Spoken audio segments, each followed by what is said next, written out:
প্রতিটি জেলায় জেলায়, প্রতিটি নগরে নগরে মানুষের কণ্ঠে শোনা যায় হাহাকার।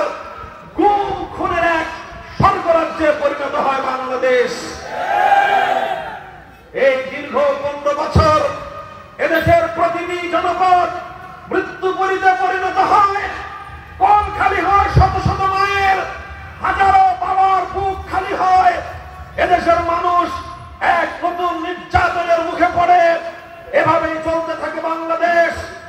আর বাংলাদেশের অর্থনীতির সকল চাবিকাঠিগুলো একটি ভিন দেশীয় স্বার্থবাদীদের হাতে তুলে দিয়ে বাংলাদেশের অর্থনীতির চাকাকে আরেক দেশের নিয়ন্ত্রণে ঠেলে দেওয়া হয়।